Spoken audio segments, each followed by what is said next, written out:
parte de este colegio de magistrados, y realmente quería destacar la invitación a participar en este encuentro, en esta charla de Derecho Penal Parte Especial que va a dar la doctora Castro, toda vez que me parece que ya la Comisión de Género debería participar en todas las comisiones, porque creo que es una temática que ya atraviesa a todos. Así que quiero destacar esta invitación y agradecerle una vez más.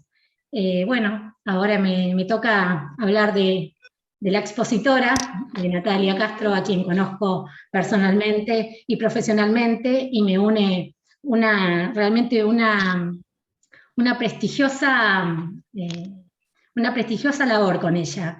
Natalia tiene un currículum y una trayectoria laboral como académica distinguida, que no me podría poner a leer, con lo cual simplemente hoy voy a decir que ella es profesora adjunta de la Cátedra de Derecho Penal, Parte Especial, de la Universidad Nacional de Mar del Plata, y flamante defensora federal ante el Tribunal Oral Federal Criminal de Mar del Plata.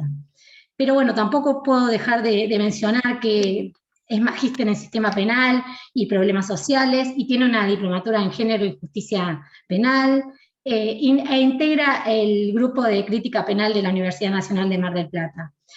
Bueno, hoy el tema que nos convoca es prostitución, debates pasados y actuales en el marco legal vigente. Así que, bueno, nada, con esta pequeña presentación le voy a dar la palabra a Natalia.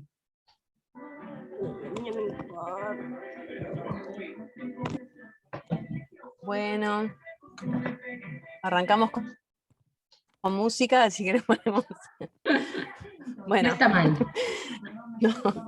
Bueno, veo muchas caras de amigas, amigos, así que en primer lugar agradezco que me hayan invitado a participar en estas actividades, a las autoridades del Colegio de Magistrados, a Federico, a vos, Natalia, en nombre de la Comisión de Género, a Nadina, a Mónica, todas personas que, bueno, siempre han estado partícipes en cualquier actividad que se hace en el colegio.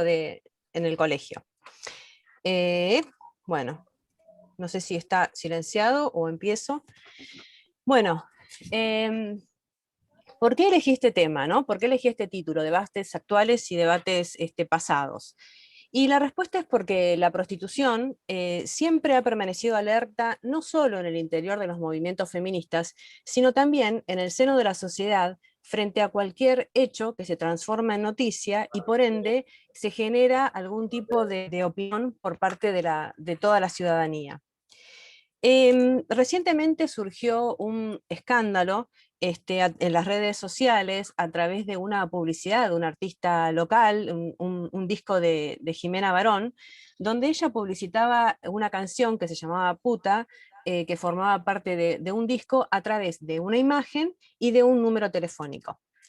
De manera automática, en las redes sociales, en los medios masivos de comunicación, comenzaron a hablar de las grietas dentro del feminismo, o sea, la palabra grieta con esa connotación política que esto implica. Y también de manera automática, esta publicidad cuestionó esa idea abolicionista de que la prostitución es siempre violencia. ¿Por qué? Porque para la política abolicionista, siempre que se hable de prostitución, se está hablando de esclavitud. Es decir, es una esclavitud del hombre sobre la mujer y un privilegio que tiene el hombre respecto del cuerpo de la mujer. El consentimiento en función de esta política abolicionista es una decisión que, como parte de una necesidad, no puede ser un consentimiento libre. Por otro lado, se encuentran aquellas posturas que consideran que es necesario avanzar se llaman proderechos, en el sentido que deben respetarse y deben considerarse como una opción laboral más, regulándose jurídicamente. Y lo que dicen quienes participan de esta postura es que muchas veces las posturas abolicionistas tan rígidas tienden a confundir, por ejemplo, situaciones de prostitución con explotación o trata. Y es importante tener presente esta distinción justamente porque cada uno de los problemas tiene que ser abordado de manera diferente. Y al confundir estos conceptos, de alguna manera, impide contar con herramientas efectivas para combatir delitos que sí tienen que reprimirse y que están vinculados con la explotación o con la trata de personas. Obviamente que cuando hablamos de prostitución siempre está mezclada el tema de la sexualidad, el tema de la moralidad, ¿no? lo que dice Daniela Heim es que la variable género no puede pasar desapercibida cuando se habla de prostitución. Y ella ejemplifica por qué. Dice en primer lugar por dos aspectos. El primero, porque mayormente quienes ejercen la prostitución son mujeres. Mayormente quienes resultan víctimas de situaciones de explotación o de trata son mujeres. Pero principalmente la variable género tiene que estar presente porque justamente desde ellas fueron donde aparecieron los primeros reclamos importantes del reconocimiento de derechos. En definitiva, adoptar una postura que nos impone a ubicarnos de un lado o del otro, o somos abolicionistas o estamos a favor del trabajo sexual, lo que hace es generar una tensión que en definitiva no existe, y eso lo vamos a ver a medida que vayamos viendo ahora los diferentes movimientos o las diferentes posturas dentro de los feminismos. Permiten, de alguna manera nos obligan o nos imponen a estar de un lado o del otro, cuando lo cierto es que es importante que estén juntas o que estemos juntas todos los movimientos feministas para construir justamente políticas feministas frente a luchas que sí o sí están todos de acuerdo que tienen que estar orientadas a erradicar la violencia y las prácticas opresivas, y principalmente para seguir conquistando derechos.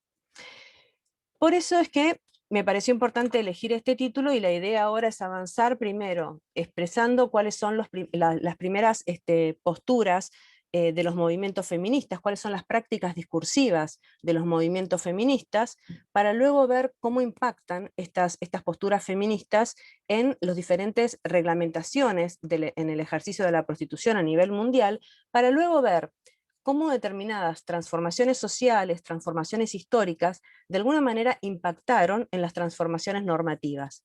Y en función de eso ver cuál es el régimen vigente en Argentina, que es el sistema abolicionista, y a partir de ahí, por ahí generar algunas críticas de no solo de determinadas disposiciones dogmáticas, sino también de interpretaciones y de aplicaciones en la práctica. Voy muy rápido, voy bien, más o menos, avanzo. Vos, Nati, poneme así, porque yo tiendo a hablar rápido y me acelero y capaz que, bueno. Bueno, las miradas feministas en torno a la prostitución, más allá de que existe una obligada clasificación entre ese feminismo abolicionista o ese feminismo pro derechos, no siempre se encasillaron en construcciones estáticas fijas. La mayoría, o sea, ¿cuándo empieza a hablarse de la prostitución? ¿Cuándo se empieza a hablar de los derechos de las prostitutas? ¿Cuándo se empieza a hablar de la necesidad de un abordaje jurídico de la prostitución? Y esto es a mediados del siglo XIX, cuyo origen lo tuvo en Inglaterra y luego se expande a principios del siglo XX en Europa y en América. A mediados del 70, las organizaciones feministas comienzan a preguntarse qué se entiende respecto a la prostitución y por qué existe la prostitución. En el año 1973, una prostituta y activista, se llama Margot St. James, fundó en San Francisco una organización sin fines de lucro que se llama Coyote.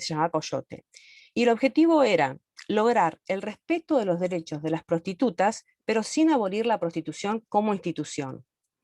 A partir de ahí también se conocen otras organizaciones, como el sindicato holandés, que se lo conoce como Hilo Rojo. Hay también una serie de publicaciones académicas en el año 1973 y en el año 1989 de Miller y Peterson, donde por primera vez en el ámbito académico se empiezan a contar las experiencias de las personas que viven o que transitan situaciones de prostitución, cuáles son las experiencias y cuáles son las arbitrariedades a las que ellas se ven sometidas.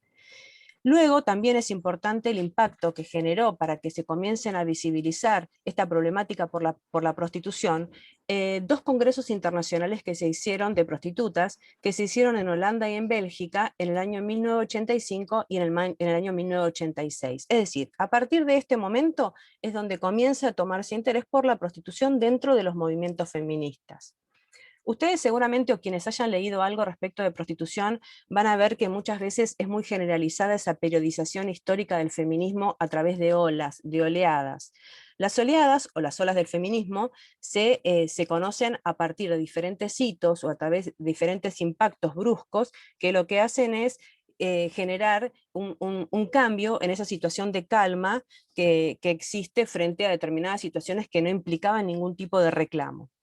Por eso se conoce una primera ola, una segunda ola, una tercera ola, y hasta algunas incluyen una cuarta ola del feminismo.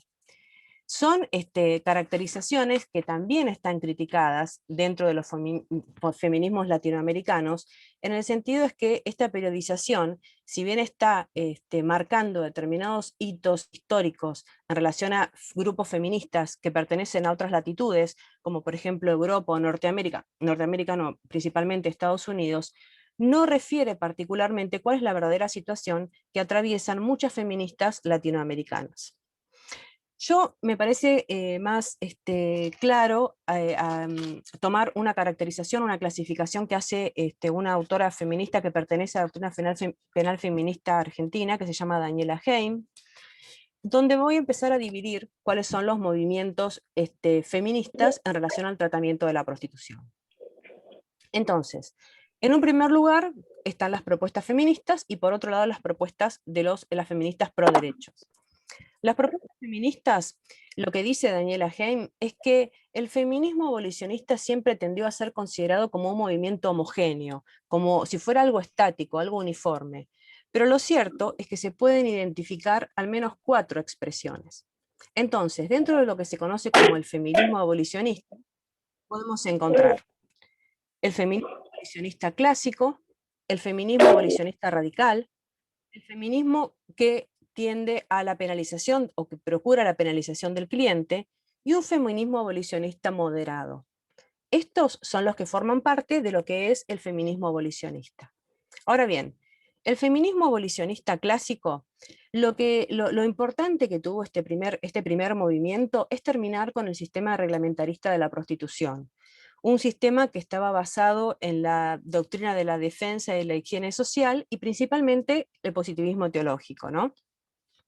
En esos momentos la prostitución era considerada un mal, pero a la vez era un mal que era necesario a la luz de todas las pautas imperantes en la sociedad que limitaban el sexo al matrimonio y el sexo a la función de reproductiva. Estas políticas basadas en estas doctrinas inicialmente empezaron o sea, debía ser vigilado pero no erradicado. Entonces, en primer lugar, se fue contra el control de los lugares, los burdeles donde se ejercía la prostitución. Se establecían también esas zonas porque se entendía que en esos lugares eran proclives al contagio de enfermedades venéreas. Pero lo cierto es que luego comenzaron con controles mucho más invasivos y con controles mucho más arbitrarios respecto de las personas que ejercían la prostitución. Surge, para terminar con estas posturas arbitrarias, este movimiento abolicionista clásico, que es un movimiento inglés de muchas mujeres respetables de la burguesía, se conocían como las hermanas chillonas, que eran de origen anglosajón, protestante, y estaban muy vinculados al feminismo sufragista. Acá sí es donde se llama el feminismo de la primera ola, que se oponían a control arbitrario respecto de las prostitutas, principalmente la arbitrariedad de médicos y de policías. La líder fue Butler.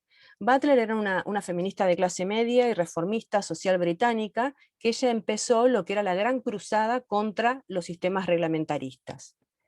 Sin embargo, a fines del siglo XIX, este movimiento comienza a apartarse de sus objetivos, donde ya no les preocupaban tanto las situaciones arbitrarias que estaban viviendo las prostitutas, sino que empezaron a imponer un modelo de femineidad, donde se apartaron de todas esas vindicaciones de libertad y de igualdad que estaban propuestas por Butler, y lo que hicieron es comenzar a defender la castidad. Es decir, se comenzaron a hacer restricciones respecto de la conducta social y sexual, no solo de las personas que ejercían la prostitución, sino de las mujeres en general. Por eso es que Butler y sus seguidoras se apartan de este movimiento. Es decir, se impuso esta medicina y este discurso médico amparados por el higienismo, y de alguna manera se excluía a toda aquella persona que era considerada peligrosa, que podía contagiar y por ende interrumpir la normalidad. Bueno, si bien las reglamentaciones poco a poco comenzaron siendo derogadas, esto generó que se impulsara o que tuviera más cantidad de casos de prostitución callejera o la presencia de mujeres extranjeras ejerciendo la prostitución. Y acá surge otra misoginia, que era el miedo al extranjero. ¿no? Esa inmigración femenina extranjera, donde en un contexto de asociación entre lo que es la inmigración y la delincuencia. Bueno, a partir de esta decisión entre las abolicionistas seguidoras de Butler y aquellas con principios más puritanos, la prostitución quedó íntimamente ligada a la trata de blancas. Es decir, el Convenio de la Represión sobre la Trata de Personas y de la Explotación de la Prostitución de 1949 marcó en triunfo de la postura abolicionista, de manera coherente con esta postura, la nueva moral burguesa, digamos, ¿no? Acá también es interesante incluir los análisis que se hace desde la criminología positivista con este discurso denominado por ellos científico, donde se hablaba de la prostituta congénita, donde los promotores fueron Lombroso y su yerno Ferrero, donde empezaron a hablar de la dona delincuente, y esa pregunta de por qué la mujer, si era inferior, delinquía, no delinquía. Entonces, bueno, ahí esa asociación fue al descubrir que la prostitución eran las mujeres lo que era el delito respecto de los varones. Pero bueno, las prostitutas eran consideradas peligrosas no solo porque transmitían esas enfermedades, estas enfermedades venéreas, donde se llegó incluso a proponer una represión total, incluso hasta se planteó la posibilidad de esterilizaciones forzosas, pero paradójicamente y en simultáneo afirmaban que la prostitución realizaba una función social de válvula de escape de la sexualidad masculina, incluso para evitar delitos. Esto es, digamos, la primera clasificación, el feminismo abolicionista clásico. Luego aparece el feminismo abolicionista radical, un feminismo abolicionista que se asocia a la segunda ola del feminismo, donde ya comienza a reconceptualizarse determinados términos como el patriarcado, y donde ya la violencia contra las mujeres es considerada una violación de derechos humanos. Ya se empieza a hablar de violencia contra las mujeres, de explotación sexual, bajo el paradigma de protección de derechos humanos. Quienes siguen esta postura son Barry, Dworkin y McKinnon, donde dicen que la prostitución en ningún caso puede ser ejercida sin violencia. Incluso Barry dice que define la prostitución como una esclavitud sexual, de la misma manera que lo hace McKinnon. Bueno, después retomamos un poco con esto. Una tercera clasificación dentro de estos abolicionistas, del movimiento abolicionista, es aquella que sostiene que para terminar con la prostitución es necesario avanzar con la penalización del cliente. Hay que perseguir la demanda, dicen. Es decir, si bien la persona que ejerce la prostitución no se considera una delincuente en términos penales, sí es considerada una víctima del cliente prostituyente. Incluso una autora, Ana Rubio, se pregunta, ¿por qué siempre esa desvalorización hacia la prostituta? ¿Por qué se pregunta tanto de por qué una mujer ejerce la prostitución y no se pregunta tanto de por qué el hombre consume o demandan prostitución? Este modelo de penalización del cliente es el que se adoptó en Suecia, es el modelo sueco, un modelo sueco que se adoptó en el año 1999, donde penalizaba el cliente de prostitución, pero por otro lado también hacía medidas o implementaba o adoptaba medidas para todas las personas que ejercían la prostitución. La crítica que se hizo o que se hace a este sistema, al sistema de la penalización del cliente, es que en realidad no han logrado poner fin ni a la trata ni a la explotación, sino que también muchas mujeres, generalmente provenientes de Europa del Este, lo que hacían es comenzar a trabajar en la clandestinidad.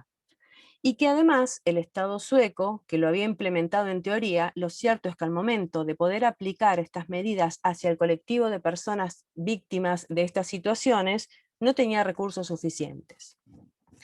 Y por último llegamos al abolicionismo moderado o mixto, donde también podemos encontrar la opinión de Ana Rubio, donde ella lo que dice es que si bien hay que seguir avanzando en la penalización del cliente, propone distinguir el tráfico, la trata y la prostitución.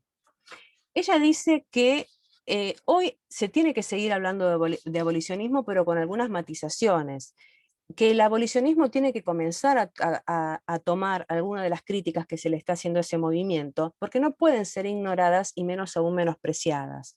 Por eso es que ella lo que hace es proponer un abolicionismo corregido. ¿Y por qué? Porque es reflexiva de la distancia que separa a quienes por un lado se ubican en el reconocimiento del trabajo sexual, mientras que por otro lado se encuentran aquellas que consideran como el abolicionismo clásico o el abolicionismo radical que la prostitución ya es esclavitud. Bueno, por otro lado, se encuentran las propuestas de reivindicación y protección de derechos. O sea, hasta ahora hablamos de la primera clasificación de los movimientos abolicionistas, mientras que ahora vamos a partir del otro extremo, que son aquellas que consideran que se tiene que reivindicar y proteger determinados derechos de las personas que se dedican al trabajo sexual. Este es un movimiento relativamente joven, por eso es que es prematuro clasificar como sí lo hicimos en las posturas abolicionistas, pero no obstante eso se pueden encontrar algunas variantes.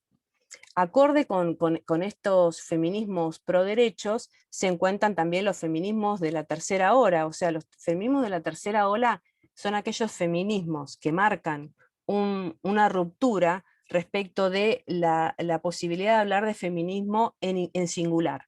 A partir de aquí comienza ya a hablarse de feminismos en plural. Es decir, son aquellas personas que pertenecen al movimiento de mujeres que interpretan o ponen en discusión todas las políticas de representación de una postura universal de mujer. Estas posturas surgen de los mismos movimientos de agrupación de mujeres trabajadoras que reclaman la necesidad de que se les reconozcan esos derechos laborales.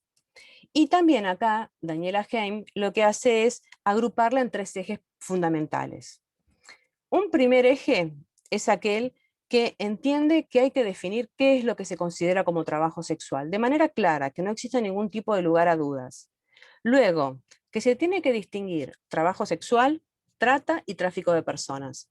Y en tercer lugar, que se tiene que distinguir cuál es la protección que reclaman todas aquellas mujeres que se dedican al trabajo sexual y cuál es la protección que corresponde para todas las víctimas de situaciones de explotación o de trata de personas, que son dos protecciones totalmente diferentes. Bueno, respecto del concepto de trabajo sexual, se origina en la década del 70, como les dije, dentro de los ámbitos de asociaciones de prostitutas. ¿Por qué? Porque nunca antes habían sido escuchadas, siempre por las prostitutas habían hablado otras mujeres que habían llegado a los espacios institucionalizados o esos espacios donde se les permitía expresar su opinión. En América Latina, el primer intento fue en el año 1982, donde se funda la Asociación de Trabajadoras Autónomas de Ecuador. En 1987 se formó la Red de Trabajadoras Sexuales de América Latina y el Caribe, que se llama Red Tracksex, que hoy nuclea a grupos de trabajadoras de sexo de más de 15 países. Y ellas definen, ellas en realidad es en función de diferentes encuentros que se hicieron y a raíz de dejarlo publicado en un manifiesto que se celebró en Bruselas, donde para ellas era necesario determinar o distinguir definir qué es el trabajo sexual. Y ellas entienden que el trabajo sexual se tiene que definir como un intercambio consensuado de sexo por dinero. Cualquier otro intercambio no consensuado lo considera una forma de violencia sexual, abuso o esclavitud que debe ser perseguida y sancionada penalmente. ¿Ven por qué? No, avanzando un poco en cada una de estas posturas, vemos que hay muchos puntos en contacto. ¿Qué dicen? Que existe una persona prestataria que está justamente prestando un servicio, pero para que esta transacción sea válida requiere una plena capacidad de negociación, ¿sí? En Argentina, las pioneras fueron la Asociación de Mujeres Meretrices de la Argentina en Acción por Nuestros Derechos, lo que se conoce como AMAR. AMAR comienza a reunirse en el año 1994, al año siguiente forma parte del grupo de trabajadores, de la Central de Trabajadores Argentinos, la CTA, donde ya empieza a hablarse ya de trabajo sexual, ¿no? Ya se incluye como un grupo de trabajadoras. Y lo que ellas piden es la necesidad de poder ejercer su actividad amparadas por derechos laborales de la misma manera que lo pueden ejercer otro colectivo de trabajadores, y sostienen que si bien en Argentina el trabajo sexual, o sea, la prostitución, no está prohibida como delito, Se debe tener en cuenta la necesidad de un marco normativo que de alguna manera legalice o reglamente esa actividad. Pero ellas públicamente han reconocido que no están a favor de la trata y no están a favor de la explotación de personas. Bueno, después, dentro de esta de esta clasificación de los proderechos, también se encuentra esta distinción o la necesidad de esta distinción, que también es compartida por el feminismo abolicionista moderado, entre trata y tráfico de personas. Generalmente son conceptos que tienden a ser asociados porque guardan ciertas similitudes, pero lo cierto es que tienen diferencias y bastantes importantes. La primera es que el tráfico se define como un transporte ilegal de migrantes, y cuando hablamos de trata se hace referencia a ese reclutamiento, transporte, acogimiento, o sea, la trata está definida puntualmente en el Protocolo de Palermo, y nótese que no es la única finalidad que tiene la trata, la finalidad de explotación sexual, sino que hay otras finalidades como por ejemplo la servidumbre o extracción de órganos, donde no podemos asimilar siempre trata a prostitución. Y el tráfico ilícito de migrantes también está definido en el artículo 3 del Protocolo de Tráfico Ilícito de Migrantes. Lo importante de tener presente esta distinción es que muchas veces la trata no necesariamente implica un traslado transfronterizo. ¿Por qué? Porque existe la trata interna. Y porque tampoco tenemos que asociar prostitución con tráfico o trata, porque ninguno de los dos protocolos, ni el de migrantes ni el de trata, hacen referencia a la prostitución como la única finalidad que hay para un traslado de un lugar al otro, de un país al otro, o como una finalidad no solo limitada a la prostitución, ¿sí? Bueno, y por último, dentro de esta clasificación de este feminismo o estos feminismos pro derechos, se encuentran aquellas que consideran, que es necesario distinguir la protección de los derechos fundamentales de las personas que se dedican al trabajo sexual y la protección de los derechos fundamentales de aquellas personas que resultan víctimas de situaciones de trata. Así, o de explotación, ¿no? Así, los derechos más comúnmente reclamados por las trabajadoras sexuales no es solo desde el punto de vista normativo, sino que además, al reconocerse como trabajadoras, van a implicar una serie de otros tantos derechos que tienen que ser valorados y reconocidos, como por ejemplo la protección a la salud, que puedan trabajar en condiciones dignas y justas, que estén garantizados sus derechos jubilatorios y previsionales, que puedan sindicalizarse, que puedan corporativizarse, etc. Lo que ellas sienten es que muchas veces las prácticas judiciales se verifica un alto porcentaje de persecución de mujeres que ejercen la prostitución o que resultan, y no se distingue por aquellas, por ejemplo, que son explotadas o que son víctimas de trata de personas. Incluso terminan siendo procesadas o condenadas muchas personas en situación de prostitución que a poco de conocer su historial de vida, bien pueden ser beneficiarias con una cláusula de exclusión de punibilidad que está prevista en la ley de trata, en el artículo 5, que en la práctica no se aplica o se aplica poco, se aplica con miedo, se aplica únicamente para situaciones de trata con fines de explotación laboral y no en cuanto tiene que ver con fines de explotación sexual. Entonces este feminismo lo que dice es que no es incompatible reconocer unos derechos para una y negárselos a otras. ¿Por qué? Porque bien puede reconocerse sus derechos laborales, mientras que a la vez las víctimas de situaciones de explotación o víctimas de situaciones de trata Federico, tienen también determinados derechos reconocidos por el Protocolo de Palermo, por la ley de primera de trata del año 2008, que es la 26364, con la reforma en el año 2012 de la 26842, y con la misma ley de víctimas, una ley de víctimas que existe una ley de víctimas nacional y una ley de víctimas provincial que ustedes seguramente estarán metiéndose ahora un poco en la investigación. Bueno, fui rapidísimo, fui largo, pero lo importante es esto, iniciar explicándoles por qué no necesariamente nos tienen que obligar a estar desde un lado o del otro, sino que también dentro de los movimientos abolicionistas hay diferentes categorías y dentro de los movimientos pro derechos también las hay. Y si bien nosotros podemos encontrar algunos puntos en común, lo cierto es que todas están de acuerdo en que se debe reprimir o perseguir penalmente cualquier situación que implique explotación o trata de personas. Bueno, ¿y esto cómo impacta en los principales modelos jurídicos? ¿Cuáles son los principales modelos jurídicos vinculados a la prostitución? Es decir, cómo estos diferentes enfoques de los movimientos feministas impactan en el tratamiento de la prostitución a nivel internacional. En función de esto podemos encontrar 4 sistemas. Un sistema prohibicionista, un sistema reglamentario o reglamentarista, un abolicionista y la novedosa legalización o modelo laboral. Bueno, el sistema prohibicionista es el que propone criminalizar a quienes se benefician económicamente del ejercicio de la prostitución, pero también a quienes ejercen la prostitución, porque también se consideran que son autoras, partícipes de un hecho jurídicamente punible. Si bien el prohibicionismo no fue implementado en ningún lugar, lo cierto es que se aplicaron determinadas medidas o medidas en teoría, pero ellos prefirieron adscribirse a un abolicionismo, a un, perdón, sistema abolicionista.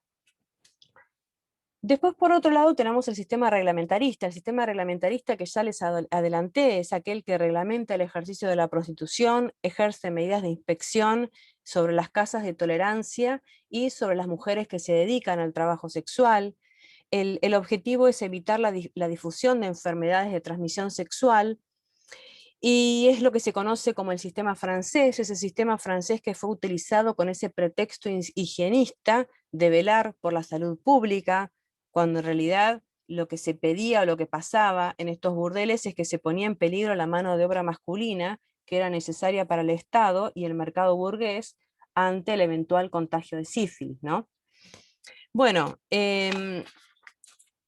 el ser considerada una prostituta tolerada no significaba que fuera una mujer libre, porque a veces se genera esta confusión, ¿no? Que lo mejor es sostener un sistema de tipo reglamentarista, pero las mujeres que tenían que someterse a controles sanitarios periódicos, de alguna manera, tenían un temor constante o permanente porque ese control estaba siempre, siempre vigente. Este sistema fue adoptado en nuestro país entre 1874 y 1936, y luego tenemos el otro sistema, que es el sistema más compatible con los acuerdos y convenios de índole internacional, que es el sistema abolicionista. Si bien para el sistema abolicionista la prostitución es un hecho que la ley no castiga como tal, sí reprime la conducta de todas aquellas personas, aquellos terceros que intervienen en la prostitución. Quien promueva o facilita la prostitución, quien explota económicamente el ejercicio de la prostitución, quien administra o regentea las casas de tolerancia, quien con sus conductas está realizando alguna de las conductas que tiene prevista el tipo penal complejo alternativo de la trata de personas, en su figura básica o en su figura agravada. Es decir, todo aquel tercero que de alguna manera rodea el ejercicio de la persona que está ejerciendo la prostitución. Este es el sistema que rige actualmente en nuestro país. Y por último, tenemos el sistema o el modelo laboral o el modelo de la legalización, que no se tiene que confundir con el reglamentarista, que es el que surge, el que motoriza a las mismas trabajadoras sociales. Por eso es que es muy importante para ellas que se tenga presente esta distinción, ¿no?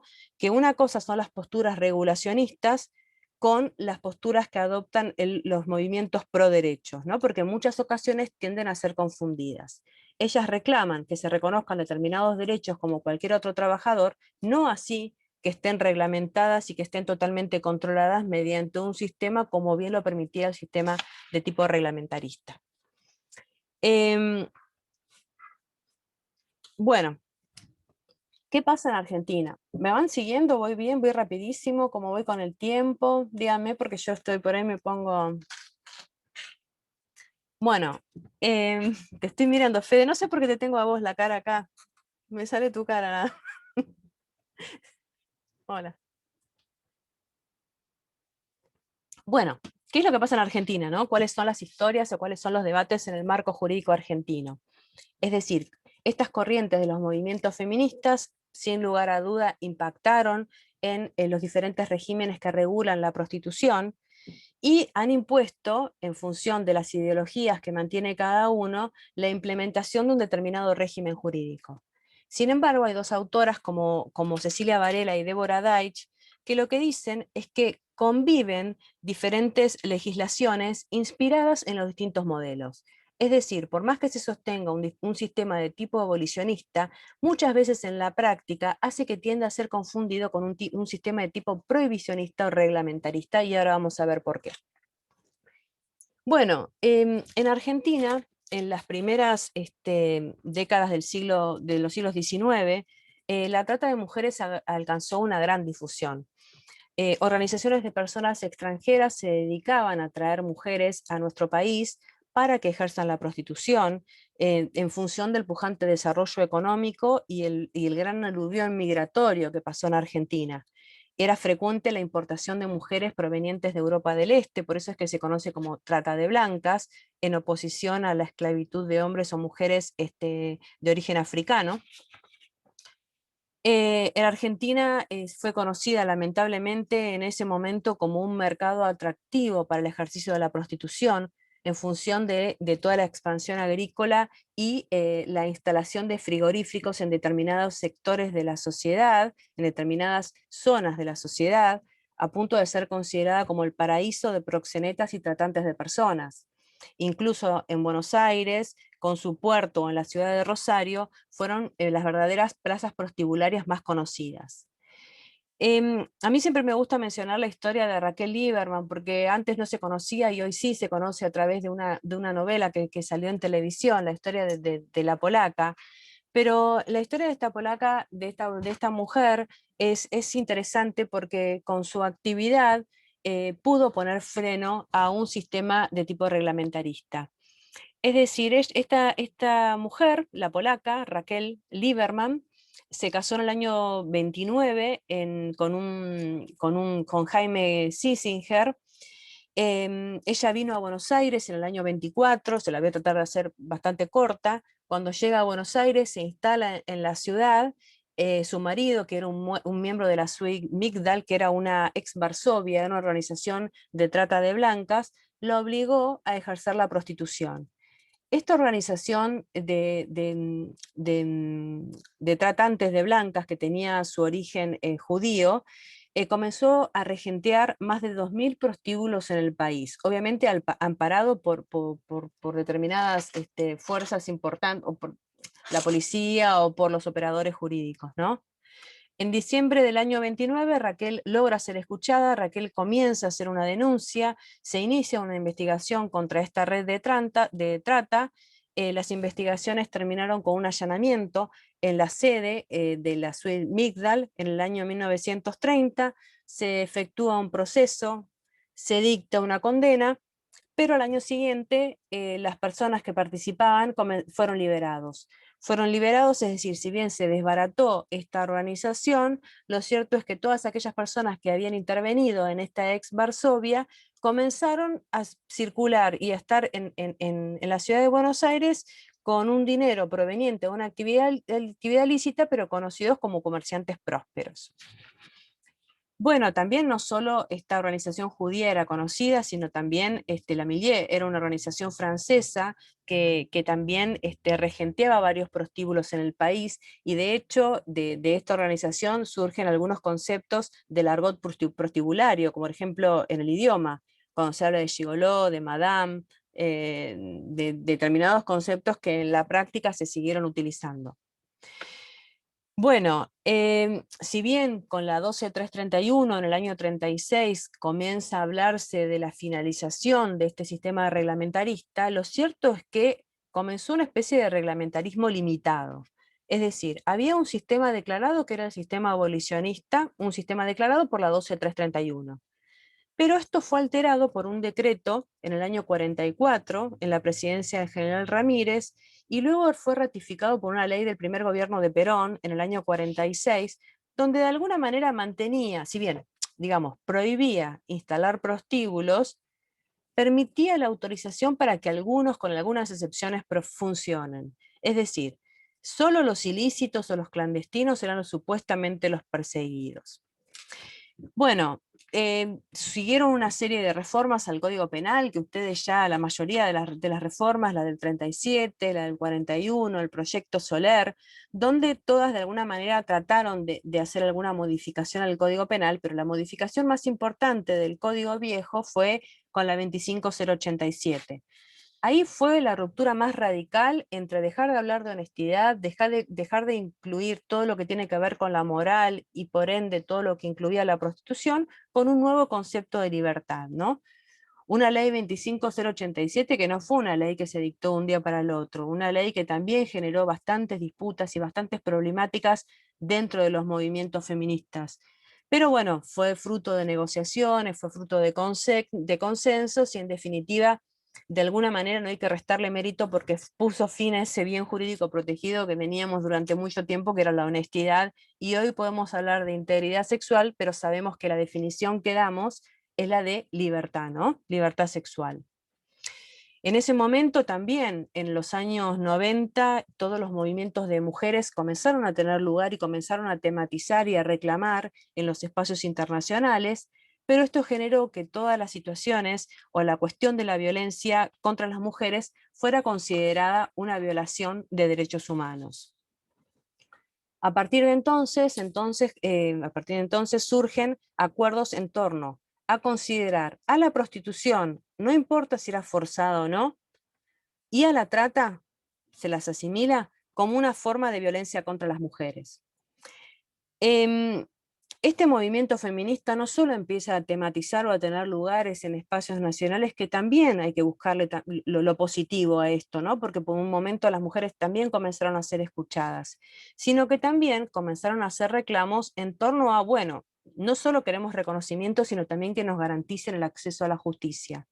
Un acceso a la justicia donde las mujeres víctimas de violaciones de determinados derechos puedan reclamar ante la justicia y que este reclamo pueda ser eficaz. ¿Eficaz para qué? Para sancionar a los agresores, eficaz para reparar y para proteger a las víctimas, pero principalmente para incidir sobre todas aquellas situaciones estructurales que habían llevado, que llevan a las mujeres a sufrir situaciones de violencia.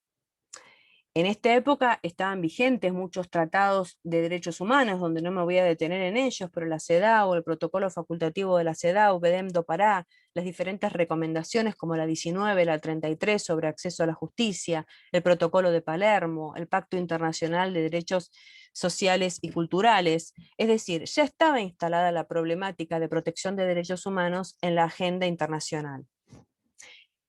Bueno, pero mientras tanto, Argentina seguía siendo foco de reclamos colectivos de las organizaciones internacionales.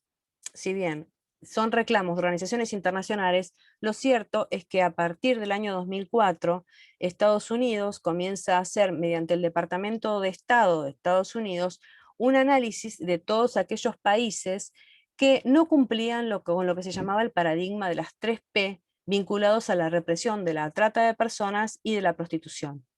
Un paradigma de las 3P que imponía prevención, que imponía persecución y sanción, y imponía también protección a las víctimas. Luego de un estudio realizado de la normativa local y también de los diferentes fallos jurisprudenciales, Argentina estaba ubicada en una lista de vigilancia donde se decía que no había hecho ningún cambio fundamental para terminar con el flagelo de la trata, para terminar con la explotación que implica la prostitución. Empiezan a generarse una serie de reformas en el Código Penal, tal vez en función de esas presiones diplomáticas, es que en el año 2008 se sanciona la ley de trata, la primera ley de trata, en un contexto ampliamente influenciado por este abolicionismo, un abolicionismo de tipo radical, donde se asocia la esclavitud sexual con la explotación sexual. Pero bueno, empezaron también determinadas críticas, teniendo en cuenta que se había adoptado una definición del protocolo de Palermo y que debería irse más adelante tratando de buscar penalizar al cliente, tratando de evitar el consentimiento, la valoración del consentimiento y el aumento de las penas de manera que hicieran imposible una liberación anticipada. En ese momento, y vinculado con los que les comentaba al inicio, también surgieron diferentes políticas de erradicación de la publicidad de la oferta sexual en los medios masivos de comunicación, ¿no? En este momento surge un decreto presidencial, el decreto 936 del año 2011, conocido como la derogación de la prohibición del rubro 59. Se crea una oficina que monitorea la presencia de avisos de oferta y demanda de sexo comercial y le obliga a los grandes periódicos a eliminar propagandas que promuevan la oferta sexual. Las representantes de AMAR automáticamente se encontraron en contra, empezaron a oponerse a esta violación del rubro 59, porque tuvieron que ser obligadas a realizar avisos engañosos o a ser interpeladas en cuanto a esta asociación de la prostitución con la trata de personas. Con este abolicionismo radical que impulsaba estas medidas, las acciones militantes comenzaron a generar esta recolección de papelitos mediante lo que se conoció como las despegatinas. Las despegativas eran reuniones semanales donde se reunían un grupo de activistas antitrata, que juntaban todos los papelitos encontrados de oferta sexual en la vía pública, la colocaban en bolsas rojas, y a partir de este momento es donde comienza a asociarse la trata con la prostitución, ¿no? Incluso cuando se instala la línea gratuita en el artículo 100, perdón, el número 145, esa línea gratuita que de alguna manera obliga a la ciudadanía a que se efectúen denuncias frente a situaciones de explotación o trata, lo cierto es que al promocionarse esta línea gratuita, se apeló directamente a imágenes alusivas al ejercicio de la prostitución. En ese momento también, en el año 2013, el Senado de la Nación dio media sanción a un proyecto del Senado presentado por el Frente por la Victoria, donde se comenzaba a proyectar la penalización de la figura del cliente con una pena de 1 a 4 años a quienes utilizan servicios sexuales de una persona sabiendo o debiendo saber que es víctima de trata, y distinguía la pena de acuerdo a la víctima, a la edad de la víctima, ¿no? El problema con todas estas medidas fue que AMAR se plantó y dijo que el objeto de persecución seguía siendo las mujeres que ejercían la prostitución, va a seguir siendo la mujer. Que la idea de la persecución del cliente se está orientando únicamente a la persecución de un varón, a un varón que está enfermo, a evitar ese desahogo sexual, y ello en definitiva lo que hace es obstaculizar reales situaciones de violencia contra las mujeres, donde tenemos que estar hablando siempre que se habla de violencia de género, violencia contra las mujeres o violencia en el marco internacional, es un problema estructural y un problema coyuntural, no un problema del hombre violento. Entonces, seguimos con la evolución nuevamente, y dentro de estas evoluciones normativas apareció un nuevo hito que modificó todo el escenario social y la transformación normativa, que fue el caso de Marita Verón, ¿no?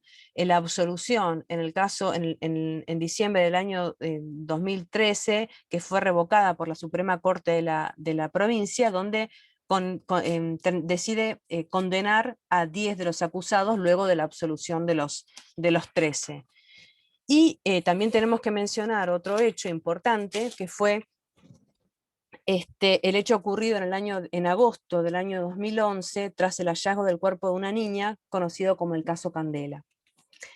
A partir de 10 días de conocido el fallo absolutorio inicial del caso de Marita Verón, se promulga la nueva ley de trata, una nueva ley de trata del año 2012, la 26842, que modifica el Código Procesal Penal, modifica el Código Penal, y ahí el abolicionismo se forja como un movimiento hegemónico, a punto de ser considerado como la única posición con derecho a reclamar los movimientos, los reclamos de las mujeres, como la única posición feminista imperante, digamos. En ese contexto también se sanciona la ley de trata, la ley de protección integral, de la 26.485, ¿no? En un contexto de vigencia de un abolicionismo. Bueno, toda esta evolución de Argentina, de la situación jurídica de Argentina, llevó a que efectivamente hoy se encuentre vigente un abolicionismo radical, un abolicionismo hegemónico, un abolicionismo que asocia la explotación o la violencia de género como una violación de derechos humanos. Tenemos una rica normativa, hay reformas que han influido en la modificación del 125 bis, en el 126, 127, 145 bis y 145 ter, que se desplazan ya los delitos contra la libertad, pero no pasó lo mismo con la 12331. Aún se sigue aplicando una ley de profilaxis antivenérea del año 36 con vigencia en el año 37. Es decir, se sigue aplicando una sanción a quienes administren o regenten lo que se conoce como casas de tolerancia. Claramente que es una ley que, a mi juicio, merece que su constitucionalidad sea revisada. Es una ley que en muchas ocasiones es asociada a la descripción de otras figuras penales que no tienen nada que ver con la represión o con la finalidad específica que tiene esta ley. La primera objeción que se le puede hacer es la aplicación automática. Es decir, muchas veces la 12331 no se argumenta ni siquiera de manera concreta o precisa por qué se selecciona el artículo 15 o el 17 de la 12331, sino que se limitan a describir todo lo ya desarrollado para argumentar el por qué se subsume una conducta en una promoción o facilitación de la prostitución, y ahí la hacen concurrir de manera ideal con el artículo 15 o 17 de la 12331, ¿sí? Lo segundo que me parece importante es que es una ley donde tiene que ser analizada su constitucionalidad a la luz de la hermenéutica del caso Rojas. El caso Rojas fue decidido en el año 2009, donde la Cámara de Apelaciones en lo Criminal y Correccional Federal dice que esta ley ha variado las mutaciones o las circunstancias de hecho y todas las valoraciones que llevaron a ese momento, en el 36, a que pueda ser sancionada, con una violación a un bien jurídico que es la salud pública, una salud pública donde tenía como finalidad organizar la profilaxis de las enfermedades venéreas y el tratamiento sanitario de la Argentina.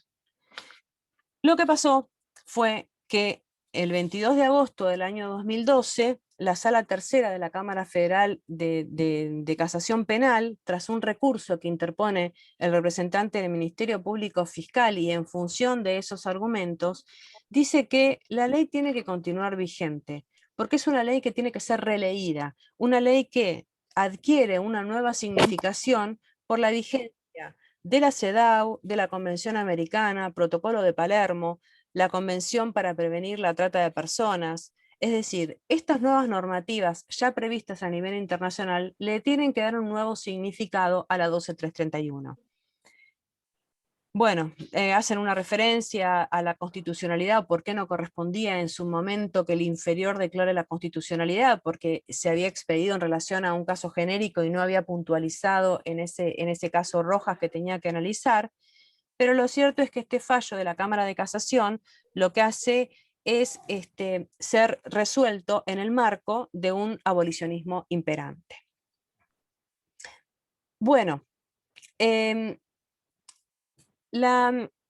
ahora, ¿por qué digo que muchas veces conviven estas normativas nacionales o penales, digamos, con códigos contravencionales?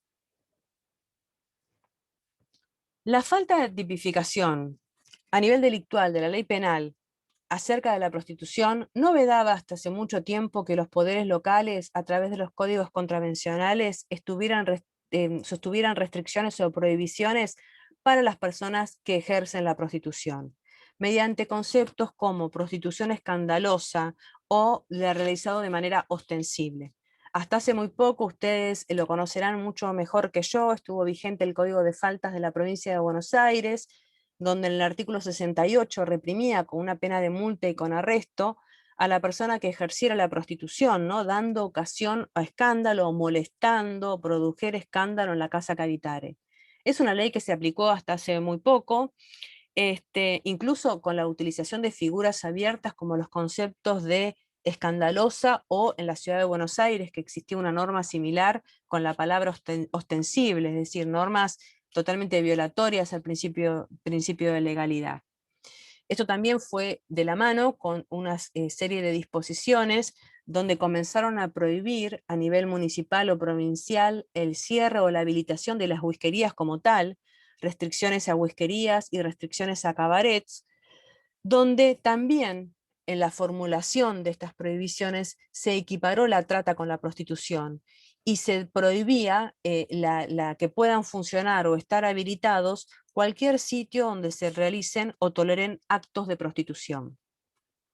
Incluso hubo una reforma en el año 2015 en la normativa contravencional de Mendoza, que fue la primera o la promotora en penalizar al cliente de acuerdo al modelo sueco, que tuvo unas críticas similares a las que pasaron en otros países, en el sentido de que muchas de las mujeres que se habían sentido vulneradas en sus derechos, a nivel de pedirles amenazas como, por ejemplo, vos entregame a 2 o 3 clientes y yo a vos te dejo trabajar todo el día. ¿Mm? Bueno, pensé que fui rapidísimo, son las bueno, ahora vamos a ir cerrando. No pretendo hacer un análisis dogmático exhaustivo, sí me pareció importante que se conozcan estas diferentes posturas y cómo impactaron en los regímenes vinculados a la prostitución. ¿Por qué? Porque de eso va a incidir en el análisis dogmático de las figuras penales vinculadas a la prostitución. Porque muchas veces se generan imprecisiones o ambigüedades conceptuales que generan diversos problemas de subsunción legal y disparidad de opiniones jurisprudenciales, que claramente repercuten en la aplicación de la ley frente a casos concretos. Así, por ejemplo, podríamos mencionar, y para dejarlo para otra oportunidad, el concepto de promover o la conducta típica de promover o facilitar, como ese adelanto de barreras de punición a estadios prematuros que tiene el 125 bis, o la indefinición de qué es lo que se entiende por explotación, que va a depender del análisis que haga cada operador judicial en su caso particular, o esa relación entre la explotación y el consentimiento, la palabra consentimiento, todo lo que implica el consentimiento en todos los delitos contra la integridad sexual, pero básicamente en lo que tiene que ver con la prostitución, donde para mí tiene que ser analizado desde otro lugar y no en un mismo paquete con el consentimiento en todos los delitos contra la integridad sexual, que es un tema súper interesante y me gustaría tal vez desarrollarlo con más tiempo. Otro concepto que también podemos trabajar y podemos cuestionar y criticar es el mismo concepto de prostitución. La prostitución es entendida como un elemento normativo del tipo penal objetivo que remite a una valoración cultural. Nosotros tenemos que hablar, si estamos hablando o aplicando las figuras del 125 bis, 120, el agravantes del 126, el 127 bis, 12, 3, 31, tenemos que entender y tenemos que conocer con un concepto preciso qué se entiende por prostitución. Porque una definición clara de este elemento normativo va a incidir en qué es lo que entendemos como bien jurídico, cómo está compuesta la tipicidad objetiva o subjetiva de la norma, cómo interviene el consentimiento, qué se entiende por explotación y por qué funcionan los agravantes. El tema es que las prostitutas o las trabajadoras sexuales que entienden que el trabajo sexual merece otra definición que no se limita únicamente al ejercicio de la prostitución, consideran que tiene que emplearse un concepto mucho más amplio. Trabajar en la industria del sexo, dice María Laura Agustín.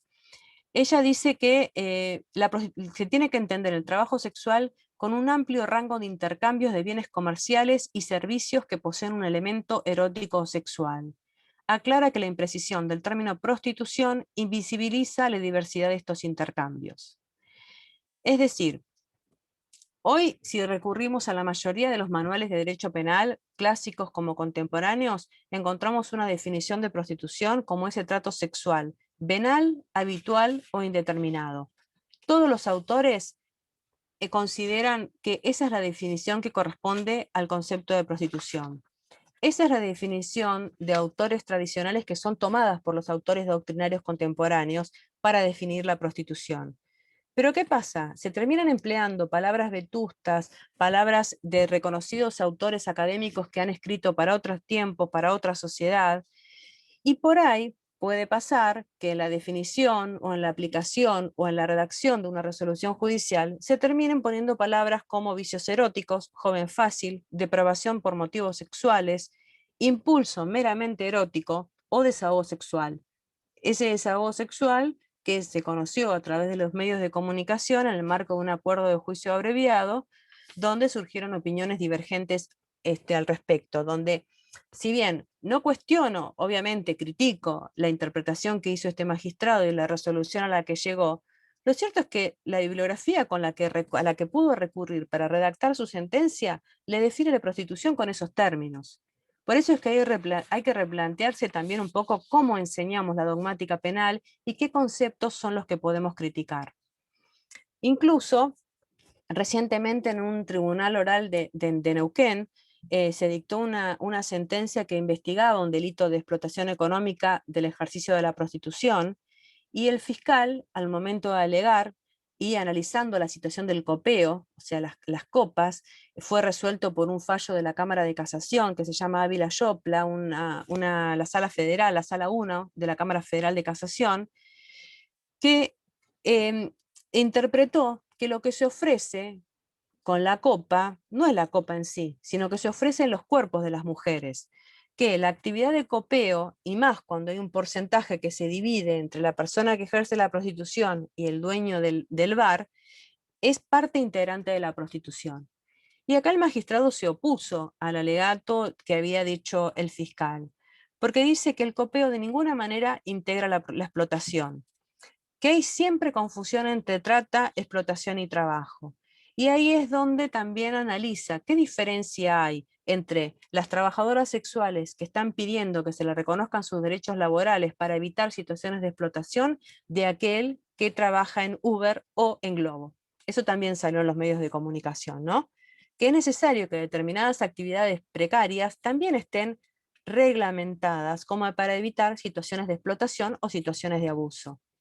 Pero una reflexión importante que hace este juez en este mismo fallo es hasta paradójica, donde él se pregunta, ¿cómo puede ser que esta persona que está ejerciendo la prostitución de manera autónoma, porque ejerce la prostitución, no tiene determinación, es una víctima, su consentimiento no existe, sí se vaya con todo el peso de la ley cuando la parte que hubo que juzgar respecto de ella era respecto de la comercialización de drogas? Ahí sí es una persona capaz, ahí sí no hay ninguna otra situación para considerar, ni siquiera recurriendo a cualquiera de los elementos de la dogmática penal. Otro tema que por ahí está bien ser revisado es la aplicación automática del abuso de la situación de vulnerabilidad. El abuso de una situación de vulnerabilidad es un elemento normativo que tiene que ser precisado.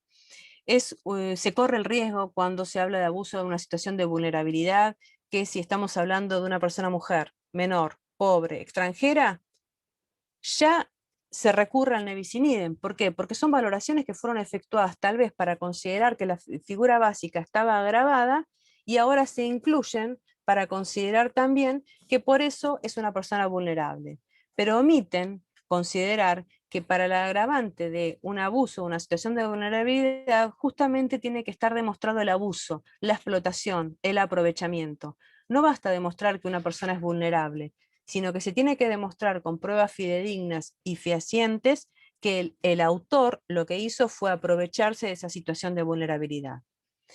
Se abusa cuando se usa intencionalmente o es aprovechada para realizar conductas típicas. Bueno, es un tema que me encanta, es un tema súper interesante, es un tema que podríamos seguir, por lo menos yo podría seguir hablando, por ahí ustedes ya están cansados, pero lo cierto es que nos sirve para poner en crisis muchos análisis de figuras dogmáticas o de interpretaciones o aplicaciones en las figuras dogmáticas, porque existen violaciones graves al principio de legalidad, porque generan una intensificación de respuestas punitivas, porque siempre se aplican las figuras agravadas, porque la vulnerabilidad siempre está presente, porque existen superposiciones de figuras penales entre la trata y los delitos conexos, porque hay problemas de competencia que ni siquiera nosotros, los operadores de la justicia, sabemos cómo solucionarlos.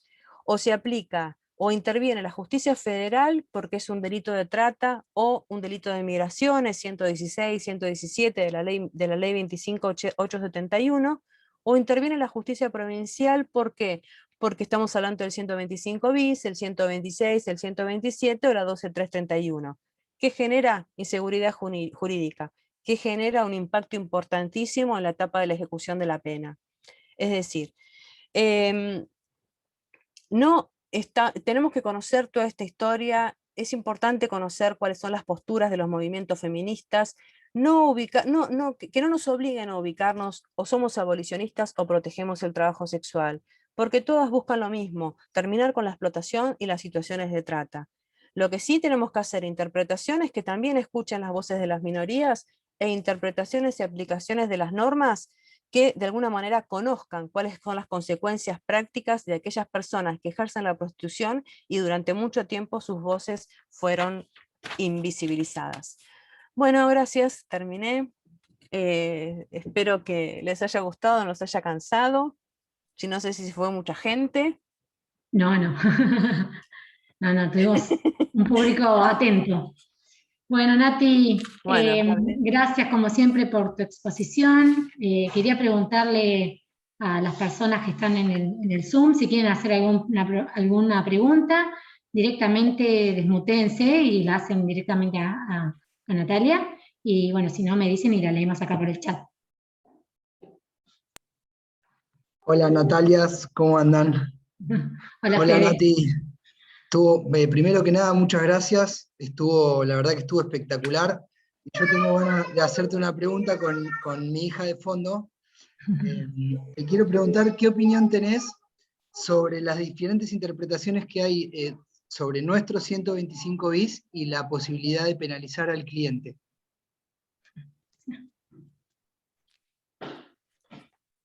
Es que yo no estoy a favor de la penalización del cliente. Si es mi postura personal, no estoy. La pregunta, ¿qué sería? Si se puede castigar al cliente utilizando la facilitación, el promover o facilitar, las dos conductas típicas, sin necesidad Sí, de una figura distinta. exacto. Yo creo que sí. Podría facilitar el ejercicio de la prostitución la figura la existencia de un cliente prostituyente, digamos. No estoy a favor de la inflación punitiva que implique la penalización puntual para el cliente, porque entiendo las críticas que hacen las trabajadoras sexuales en este punto. Gracias, Nati. Vos escribiste mucho también el tema del consentimiento. Yo lo omití acá, pero vos trabajaste sobre el tema del consentimiento en los delitos contra la integridad sexual. Sí, pero no mucho, ¿No? alguna Está cosa bueno, esa parte muy simple, quizá. Pero no sobre eso en particular que te preguntaba, que es, nada, un tema discutible y que más allá de las diferentes opiniones, te genera distintas posiciones. Pero bueno, tomo lo que me decís con relación a tu interpretación. Gracias. No, de nada. Ahí te veo, Bueno, vos, Eleonora. Eleonora también trabajó mucho sobre el trabajo sexual y la tiene bastante clara. Podemos hacer algo juntas después para... ¿qué tal? Buenas tardes, Natalia. Yo te quería Hola, Julio. consultar qué opinión tenías sobre el tema, ya que estás viendo el tema del consentimiento, ¿sí? ¿Qué opinión tenías de que la misma ley presuma la invalidez del consentimiento?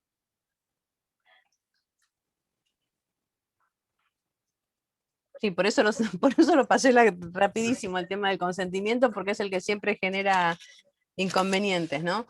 Yo creo que ahora no hay ninguna discusión, ya al imponerse el abolicionismo con el consentimiento es irrelevante. Es irrelevante desde cualquier interpretación que vos hagas. No importa que vos escuches a una víctima que se considera que ella tomó su decisión, que ha decidido hacerlo de manera libre, voluntaria, porque su consentimiento aún así es irrelevante. También pasa, y vos lo has estudiado, Julio, el tema de el cruce entre las investigaciones de prostitución y trata, donde si a ella no le quedó clara o no nos quedó claro su rol de víctima, quienes se encargan en la oficina de programa de rescate lo refuerzan, hablan por ellas, y ahí no hay ninguna duda de que es estamos frente víctima. atrás. Claro, exacto. Bueno, por mi parte era eso solamente. Bueno. ¿Alguna otra pregunta? Hola, Cholo. Gracias, Nati, gracias. Yo veo caras. ¿Todo bien? Tantas amigas y amigos que hay. Sí, lindo grupo que se conectó y unió. Está bueno. ¿Alguna otra pregunta? Yo quiero ser Macarena. Tiene presente Macarena Justel. ¿Cómo andan las natis? No tanto preguntas, sino más que nada, primero agradecerte, Natalia, me parece que estuvo muy buena, que fue sumamente integral, sobre todo el paso en la historia, que me parece importante también, o el reconocimiento, o las demandas de los movimientos feministas, o de los feminismos, y también reconocer que hay muchos feminismos. En esto, cuando hacías el recorrido de la historia, un poco cómo se fueron sancionando las leyes, o en qué marcos, pensaba que en mis años como feminista, o en la militancia feminista, tuve muchos cambios respecto a la opinión sobre qué hacer con la prostitución. Al principio, y sobre todo porque tengo varias compañeras, o me formé con muchas compañeras que salieron de la prostitución, travestis, abolicionistas, entonces tenía una postura muy dura respecto al abolicionismo, a favor del abolicionismo, y eso lo fui modificando con el tiempo, y cada vez, al día de hoy, creo que me encuentro más en una postura pro derechos, pero también es realidad lo que comentabas en cuanto a que los límites a veces no son muy claros entre las posturas, hay distintas, digamos, hay límites que son difusos en ese sentido. Creo que si bien hay distintos feminismos, y yo parto por un feminismo no punitivista, y tengo esa certeza de que nunca el punitivismo tiene que ser nuestra opción, también es cierto que digamos que el abolicionismo está chocando mucho el tema de la trata, y a veces se confunde mucho con el tema de la trata, y que durante muchos años se anuló las voces de las trabajadoras sexuales. Hay un libro que está muy bueno para iniciarse en la temática, escuchando las voces de las protagonistas, se llama así, Prostitución, las protagonistas hablan, que está bueno porque charlan tanto trabajadoras sexuales, o quienes están a favor del reconocimiento como trabajo sexual, como abolicionistas. Hoy por hoy tengo algunas certezas, pero no me gusta posicionarme mucho sobre el tema, porque también lo voy modificando, y me parece que también son las protagonistas, como habla el libro, quienes tienen que hablar, y eso está bueno poder escucharlas, que no hay que anular la voz de quienes son las protagonistas, de las trabajadoras sexuales, y pasa mucho en los feminismos, en el movimiento feminista en general, que también la respuesta punitiva no tiene que ser la respuesta que tengamos que dar desde el feminismo, ni la criminalización de la prostitución.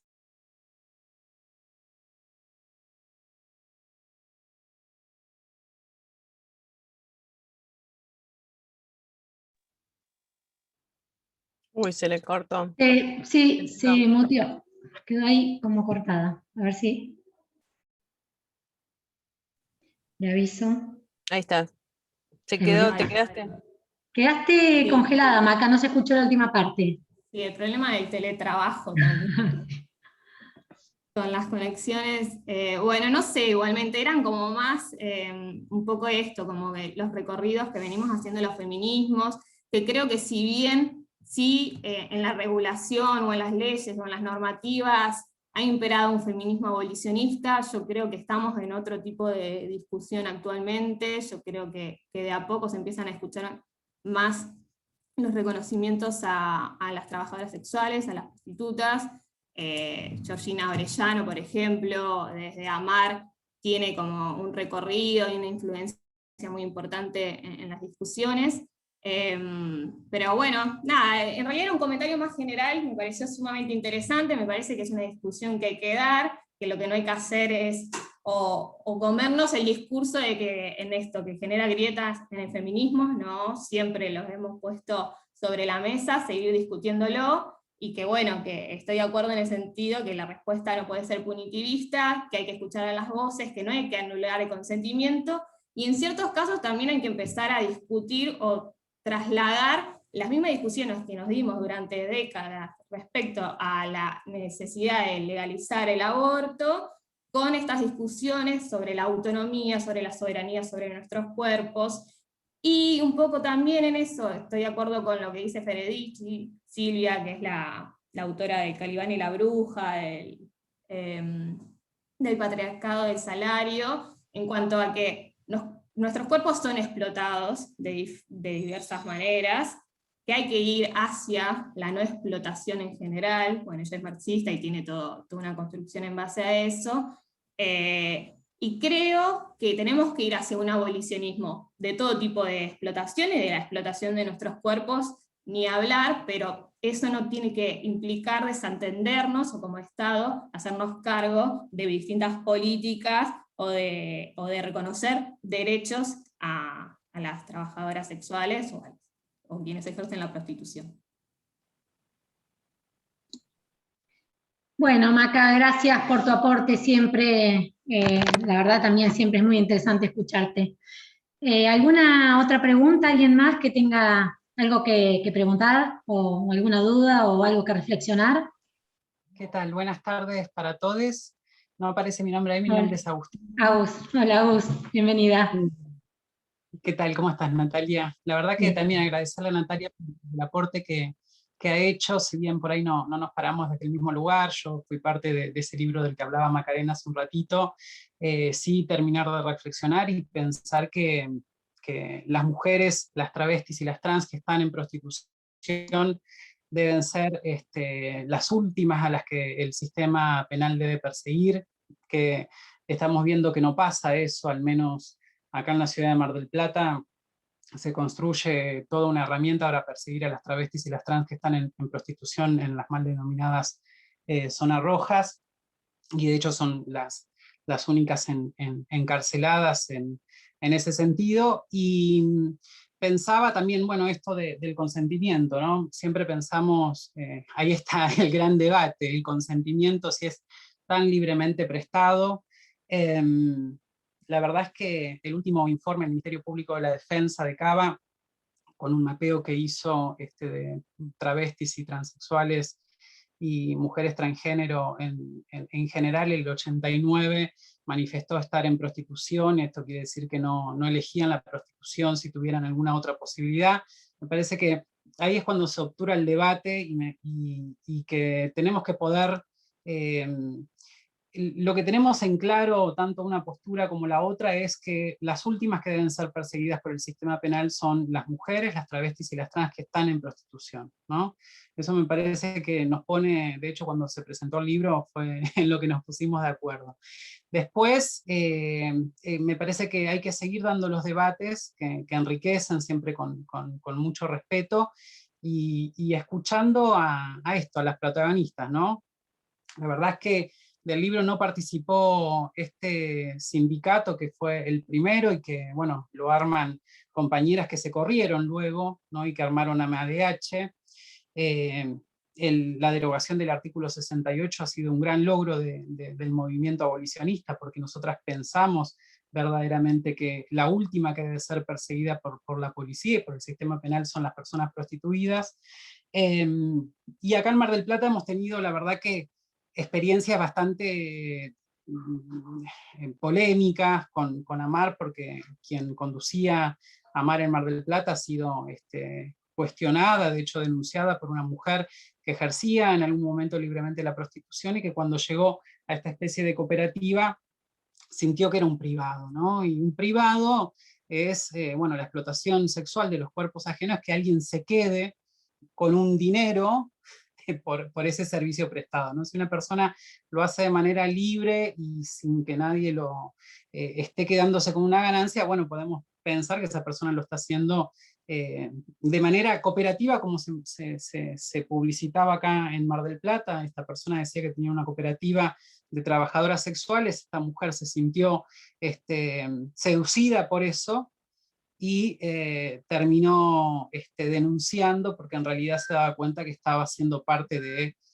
un privado donde le cobraban el 40% de lo que ganaban, donde esta persona ofrecía a las personas y ella no se ofrecía también a los pretensos clientes estos, con lo cual justamente esta agrupación es de las más cuestionadas. De hecho en el libro no aparece, aparecen otras compañeras que manejan a sus compañeras, manejan en el sentido de decir, bueno, agrupan a sus compañeras trabajadoras sexuales en diferentes territorios de Argentina, y AMAR ha sido bastante cuestionado, no solamente acá en Mar del Plata, sino en Neuquén también hay mujeres en Neuquén que tienen este mismo tipo de causas, ¿no? Pero muy interesante todo, la verdad, Natalia, ha sido un largo recorrido, y en los próximos estudios, por favor, Natalia, que estudias mucho el tema, poder introducir también las identidades travestis y trans, que en definitiva somos las que por el simple hecho de ser travesti o trans terminamos siendo prostituidas por el sistema, porque bueno, ahí recién Macarena debe estar al tanto ya, pero mañana se va a tratar la Ley Nacional de Cupo Laboral Travesti Trans, que ha sido una ley en que en la provincia salió por una gran compañera también abolicionista, Diana Zacayán, una travesti que fue asesinada, y que justamente pretende esto, ¿no? Dar una posibilidad de elección. Las travestis y las trans decimos que verdaderamente nuestra posibilidad de elección está coartada, cuando decimos que el 89% está en prostitución y dice que no tiene otra posibilidad por el simple hecho de ser travesti trans, la prostitución termina siendo un destino, ¿no? Así que está bueno que se pueda introducir eso, y cómo también el sistema y las policías terminan persiguiendo estas identidades, y la prostitución termina siendo un medio para poder ser perseguidas, ¿no?